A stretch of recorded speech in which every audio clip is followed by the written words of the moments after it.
to the idea that everybody is just a self-made human being, and that you declare your identity, and that is automatically a good thing to do. And understanding your identity is like the highest good. You tell the world, and all the world can do is applaud. And I mean, it's not only that it's unbelievably arrogant and also just not correct. I mean, we don't have inner selves. We create ourselves in partnership with the society we live in. We rub along with other people. You know, we learn and we teach and we partner. It's also that it's just not possible to live together with other people if all of you were doing that. Well, you can't. No, I mean, everybody... If I'm God over my life, you're God over your life, what happens when you do something exactly that I think's evil, or I do something that you think's evil? Yeah. Well, you have to declare war on me because you're right, you're God, you can't possibly be wrong. Yeah, and that's why you get this sort of very hyped up rhetoric where transgender activists often say things like, you don't accept my right to exist.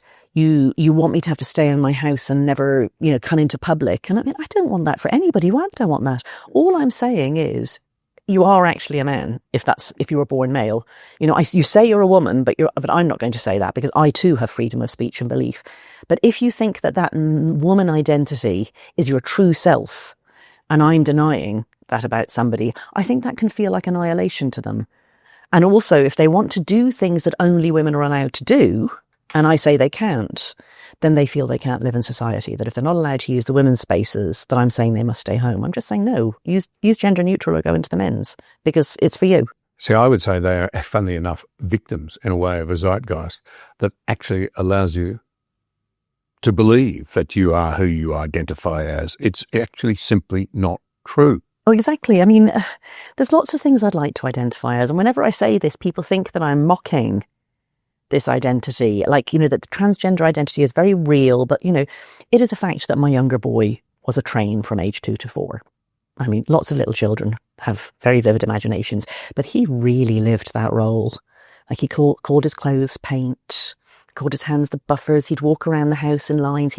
He'd run into the wall and then he'd back up and then he'd take a current. And it was so vivid for him and it was incredibly sweet.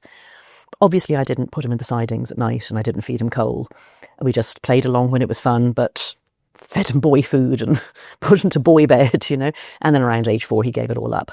And people think I'm mocking trans people by making this comparison, but I'm not, because it was very, very real to my child and very appropriate at his age.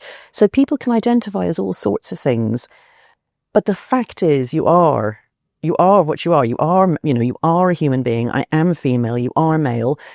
I can be as unhappy about that as I like. I mean, I'm not, but I could be. It doesn't change it.